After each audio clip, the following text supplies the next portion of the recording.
Hello guys, welcome back to my YouTube channel. तो आज की reading hello guys, welcome back to my YouTube channel. तो आज की रीडिंग होगी कि आपके जो रिश्ते में आजकल दिक्कतें आ रही हैं या फिर स्मूथ नहीं चल रहे हैं, तो उनके पीछे रीज़न क्या है। So let's see. This is general reading. सबको रेजोनेट करे इज़ नॉट कंपल्सरी। तो सबसे पहला कार्ड निकालते हैं कि करंटली हो क्या रहा है आपके रिश्तों में, चाहे वो आपकी फैमिली के साथ है या आपका कोई रिलेशनशिप है या मैरिड लाइफ है। So the card is two of pentacles. कहीं ना कहीं आप जो रिश्ता है उसमें ये चल रहा है कि आप रिश्ते के साथ जो दूसरी चीज़ें उसको सेम प्रायोरिटी दे रहे हो। तो दोनों चीज़ों के साथ आपको बैलेंस करना है, लेकिन कहीं ना कहीं दिक्कत आ रही है।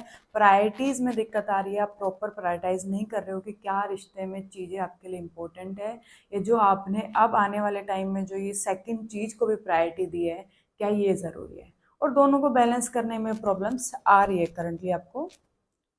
सेकंड कार्ड निकालते हैं, क्या करना चाहिए आपको जिससे ये प्रॉब्लम ना आए और आपके रिश्ते को स्मूथनेस मिले। आपको अपने रिश्ते को टाइम देना चाहिए, थोड़ा टाइम स्पेंड करना चाहिए, बातें करनी चाहिए, थोड़ा नर्चर केयर, थोड़ा आपको झुकना पड़ेगा कि क्यों दिक्कतें आ रही हैं, ये आपके इंटेंशंस क्या है। सामने वाले को शायद वो कुछ अलग लग रहे हैं, बट आपके इंटेंशंस प्योर हैं। लेकिन जो चीज़ें हो रही हैं वो आपके हाथ में नहीं है, तो आप उनको ठीक करने के लिए कुछ एक्शंस कर सकते हो। उनको टाइम दे सकते हो आप, एज अ पार्टनर आप उनका ध्यान रख सकते हो, उनके लिए वो चीज़ें कर सकते हो जो उनको अच्छी लगेगी। तो जो सामने वाला इंसान है जिसके साथ आपको लग रहा है कि आपका रिश्ता ख़राब हो चुका है या अप डाउन चल रहा है, तो वो आपके लिए क्या सोच रहे हैं। S of cups. उनको कहीं न कहीं लग रहा है कि आपके पास अपॉर्च्युनिटीज़ आ रही है और उनको वो प्यार फ़ील नहीं हो रहा है। आपने किसी और चीज़ को इम्पोर्टेंस दे दी है जो आप पहले उनको देते थे, और आपकी प्रायोरिटी चेंज हो गई है। उससे वो काफ़ी अफ़ेक्टेड हैं। उन्हें लग रहा है कि शायद अब वो प्यार नहीं है आप लोगों के बीच, तो ऐसा कुछ नहीं है।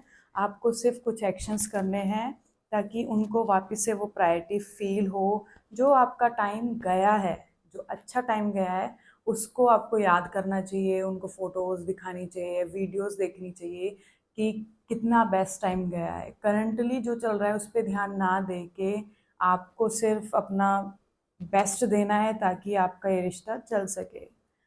आपको रिफ्लेक्ट करना पड़ेगा कि जो चीज़ें अभी चल रही हैं वो क्यों हो रहा है। लाइक कहीं न कहीं आप सैटिस्फाई नहीं थे सामने वाले से, या सामने वाले ने भी आपकी उम्मीदें कहीं न कहीं पूरी नहीं की। तभी आपने वो रास्ता चुना, ये प्रायोरिटी चेंज की। तो आपको खुद रिफ्लेक्ट करना है, ये टाइम है कि सोचना है कि ऐसा क्यों किया था मैंने? क्या रीज़न्स रहे हैं? क्या वो रीज़न्स वैलिड है? क्या मैंने खुद को प्रायोरिटाइज़ करके गलत किया? आपको अपने अंदर देखना पड़ेगा, अपना टाइम लेना पड़ेगा। ये साल भी हमारा जैसे हर्मिट कार्ड है, इस एनर्जी के साथ है कि अंदर देखना पड़ेगा कि है क्या सच? क्यों किया है मैंने? क्या सामने वाले को मेरे को वापस से पैम्पर करना चाहिए या इसी चीज़ में चलना चाहिए? आपको खुद से ही बातें करनी पड़ेगी। सारे आंसर्स आपके पास हैं। ये रिश्ता काफ़ी नर्चर रहा है पीछे के टाइम में, जिसकी वज़ह से आज आपसे काफ़ी उम्मीद की जा रही है, और आप वो अगर फुलफ़िल नहीं कर पा रहे हो, तो ये रीज़न है कि आपके रिश्ते में खटास-मिठास आ रही है। अगर आप कुछ एक्शंस लेते हो, आप अपने अंदर देखते हो कि मैंने क्यों किया, वो रीज़न्स उनको कम्युनिकेट करो। ये अपने इंटेंशंस को आप डिस्क्राइब कर सकते हो कि आपने ये चीज़ क्यों की। अगर कोई अंडरस्टैंडिंग पार्टनर होगा तो वो ज़रूर समझेगा। और फिर आउटकम क्या होगा? Three of cups. लाइक आप बहुत अच्छी एनर्जी में वापस से चले जाओगे। आप इंजॉय करोगे काफ़ी। अपने दोस्तों को बताओ क्या चल रहा है। अगर आपका पार्टनर नहीं समझ रहा है तो आपके दोस्त ज़रूर समझेंगे कि आप करंटली किस चीज़ से डील कर रहे हो।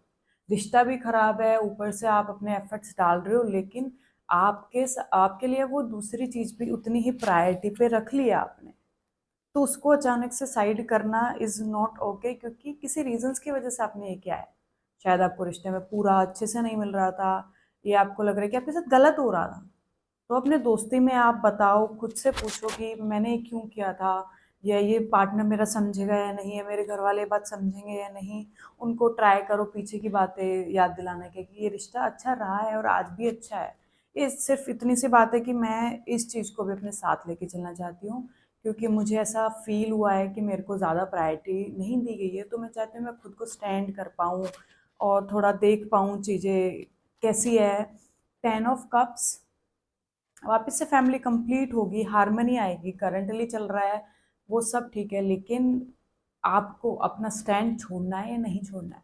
आपको दोनों चीज़ों को बैलेंस करना है या प्रायोरिटी ऊपर नीचे करना है? या सिर्फ आप अपने अंदर इंट्यूशन वाइज पूछ कर ही करें, जिससे जो आपकी फैमिली जनरेट होगी अब जो अच्छी होने वाली है, उसका बेस स्ट्रॉन्ग हो, उसका बेस वापस से इतना वीक ना हो कि आप कुछ भी फिर दोबारा कर रहे हो और वो वापस से डिस्ट्रॉय हो रही है, आपको लग रहा है कि इसका कोई बेस ही नहीं है, इसकी कोई बुनियाद ही नहीं है। तो आपको क्या करना है कि अपनी चीज़ें अपने मन में क्लियर करो पहले, सामने वाले से नहीं।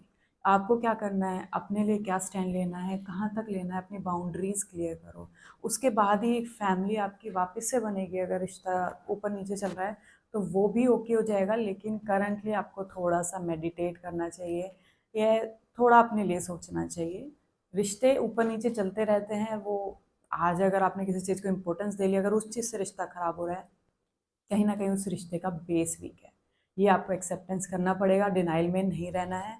पार्टनर शायद डिनाइल में रह ले क्योंकि उसके पास सब कुछ था, लेकिन आपके पास नहीं।